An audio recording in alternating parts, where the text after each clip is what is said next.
is a lot of times when we think of militancy, we think of warfare. We think of shooting people down and blowing shit up, and that is a dimension of militancy. But the military spends less time doing that than they do a lot of other things. So when I talk about militancy, I want to give you some insight into what I really mean when I say militant. You have the National Guard. The National Guard is on standby to do whatever that is needed or necessary in order to maintain the nation. And they're militant about whatever it is that they need to do. When I say militant, I mean you have a commitment to a certain type of determination and focus to get whatever task that is pertinent to nation building or nation maintaining done. That's what I mean militant. It doesn't just simply mean going to the gun range and having a t-shirt that say Black Power on it, or working out or going to the gym, or it doesn't mean that. It means you have a commitment to a certain type of focus and determination to getting whatever task done, whatever task that is necessary done. No matter how menial it is, no matter how long it might take, you are available to do that for the survival of the nation. That's militancy. So when you have militants, you have those people that are serious about doing what it takes. They're going to put in the work, the extra hours. They're not going to be distracted by capitalism. They're not distracted by festivals, what's going on, the people. They're so serious about the task at hand of nation building, they are in reserve, and they are available, and they are willing, and they are optimistic, and they are ready to apply themselves to do whatever is necessary in order to maintain the nation. That's the type of militancy that we need. We shouldn't have to beg our people. The reason when something happens, we got to beg our people to do something. We got to beg our people to come out. We got to beg our people for support because we don't have no militants. The white man don't have to beg the National Guard to move and beg the National Guard to do what is necessary. They're in reserve to do it. Your fire department is militant because they are committed to having the focus and determination to put out fires when they occur. So when I talk about militants, I want to expand your consciousness on what militancy is, because you got a lot of people, kill the whitey, kill the cracker, a lot of people with a lot of ideology, a lot of philosophy, but they are not available for the simplicity or the simplistic nature of nation building. They talk all that stuff, and they're only committed and determined and focused on the institutions of white supremacy, of going to work. They militant about going to the goddamn barber shop. They militant about going to the club.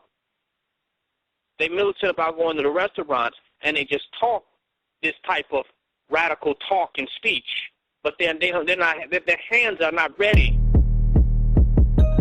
If we have minimum tools, and we got to take down an entire forest area in order to build our own city, they're not available to do that.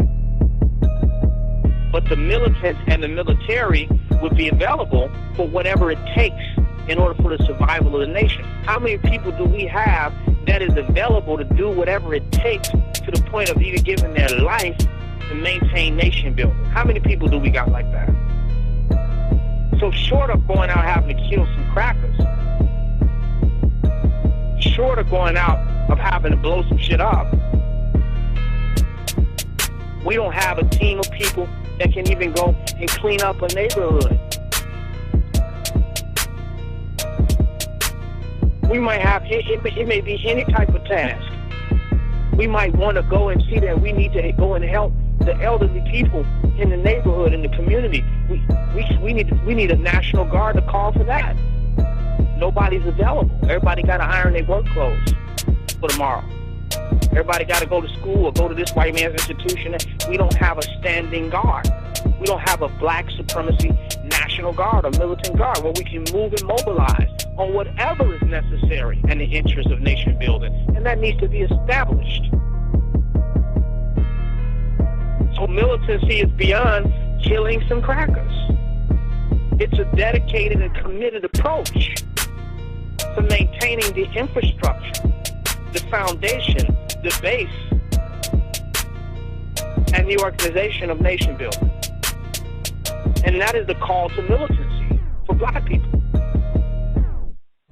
And when we can do that in the most simplistic way and have that dedication and that commitment and that focus and that solidarity and that sincerity in the most simplistic way, when we can have that type of dedication, then the bigger feats will begin to seem more reasonable, more logical, more fathomable. They won't sound so crazy once we can get to the simplistic level. We talking about an army, and we not at the level of a damn Boy Scout. You know, Boy Scouts are learning survival training. Girl Scouts are learning survival training in the forest, but then they still got to go out and sell them damn cookies.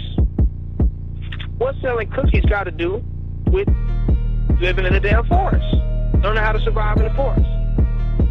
Connection is they trying to keep their association of Boy Scouts and Girl Scouts alive, so they're willing to do whatever is necessary in order to keep that association going. So that's why they go with them damn Girl Scout and Boy Scout cookies and sell them in order to raise funds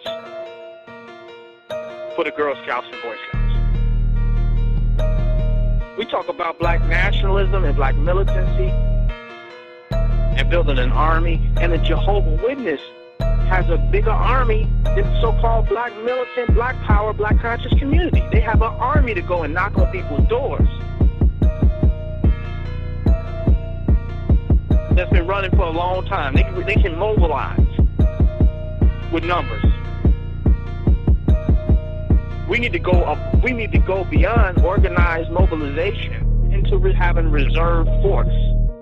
Reserve force means you don't even have to organize no more. The people are there. The damn fire department don't have to organize. They're there for nothing but putting out a damn fire.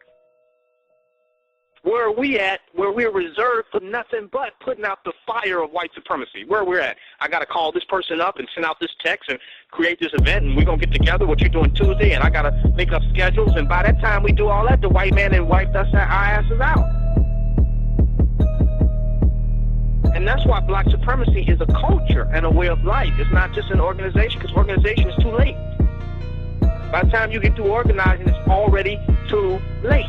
You need people that are in reserve to be able to mobilize upon instant on what is necessary. And they must have a cultural framework and paradigm that supports that if we're going to create real social change today.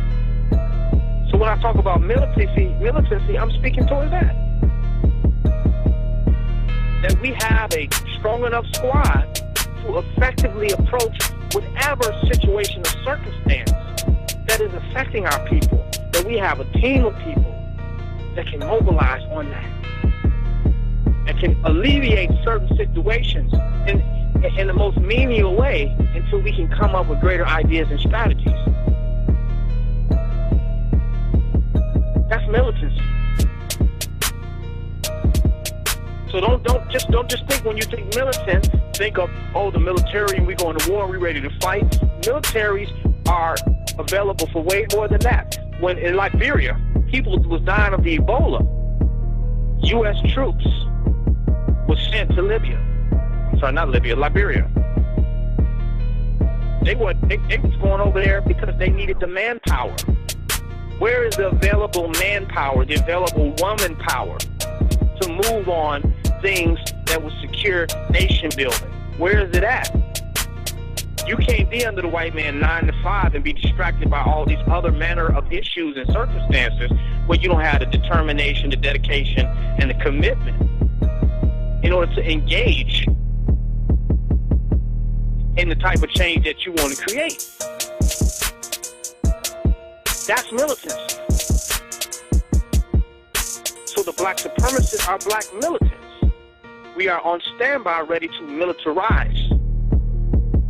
And we're gaining more people, so there will be more momentum, and that our militarization will be more effective. But we get people together. We gotta not come together to talk about how we're gonna make money and to try to come up with solutions and complain and come up to gossip. We need to come together and be in reserve and be on standby to mobilize.